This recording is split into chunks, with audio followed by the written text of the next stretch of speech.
type of chemical reaction is decomposition reaction. Single reactant breaks down to give simple products. AB is a single reactant. When it is heated, it forms a simple products like A plus B. This decomposition reaction occurs or accompanied by three different ways. By using heat energy, by using electric energy, and by using light energy. Let's see in detail about these three different types of decomposition reaction. Thermal decomposition. This is the first way by which decomposition occurs. Burning of FeSO4 or ferrous sulfate. This is activity 1.5 which is given in your textbook.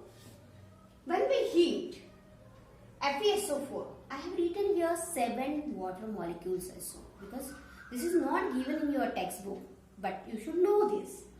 FeSO4.7H2O means this is the water of crystallization, means 7 water molecules are the water of crystallization always be present in FeSO4. This is a natural combination of this. And due to the presence of these 7 water molecules, this FeSO4 has a green color. When we heat this FeSO4.7H2O, this is called as a hydrated FeSO4. When we heat it, it gets decomposed into simple product like FeSO4, that is ferrous sulfate, along with the 7 water molecules. Means 7 water molecules are separated from FeSO4.7 water molecules. This FeSO4 is colorless. Means this shows that this 7 water molecules gives or impart color to FeSO4 compound.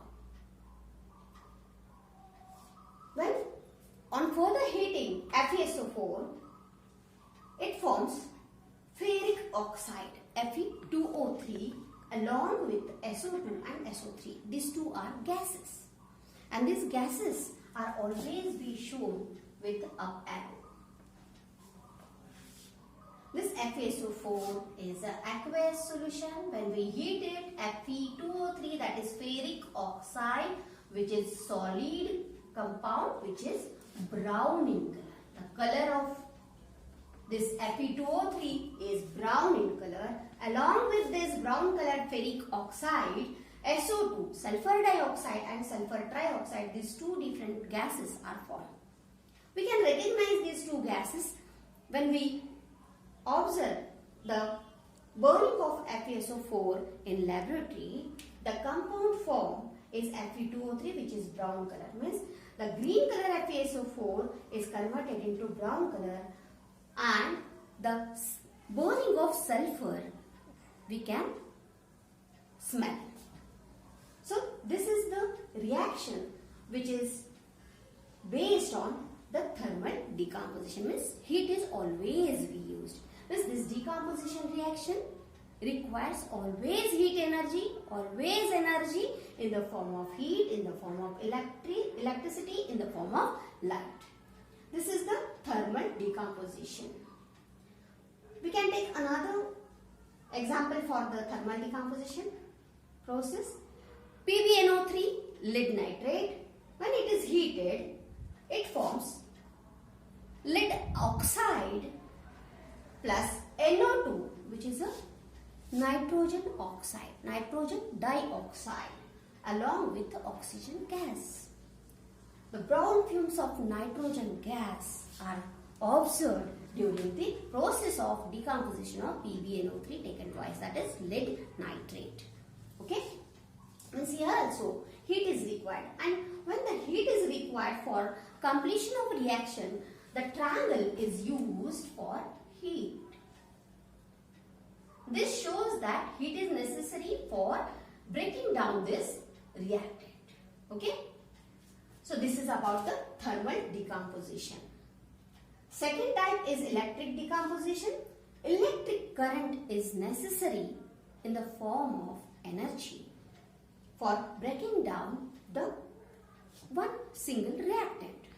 Here, take example of water molecule.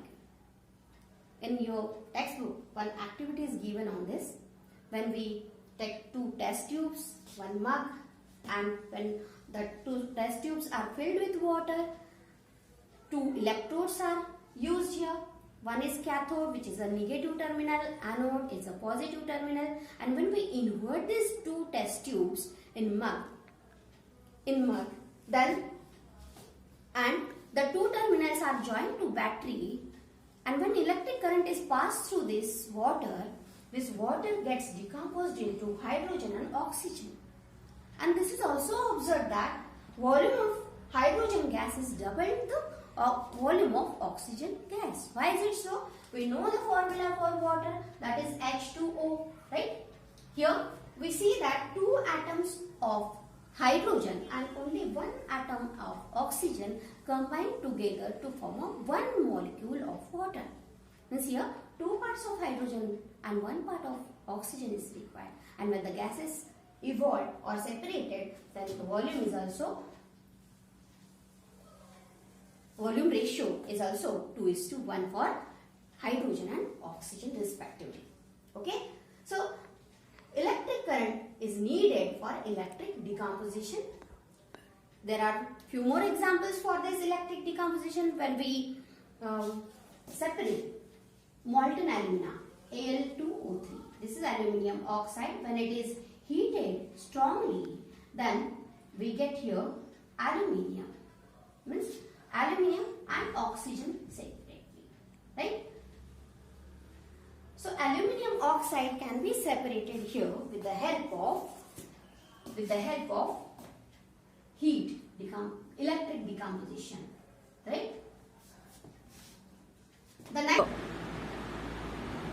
The next type of decomposition reaction is light decomposition. The next type of decomposition reaction is light decomposition reaction. Light decomposition reaction. During this decomposition reaction, light is a source of energy. Light means sunlight or any light. Here there are two different reactions given. AgCl, silver chloride, when it is exposed to sunlight, it gets decomposed into two different products, that is silver, which is grey in color, and chlorine, which is a gaseous product formed during this reaction. AgBr, silver bromide, when exposed to sunlight, silver Ag plus Br2 bromine gas is formed. Both the reactions are useful in black and white photography. So this is about the light decomposition. Means here the sunlight is necessary, light is necessary for the completion of decomposition process.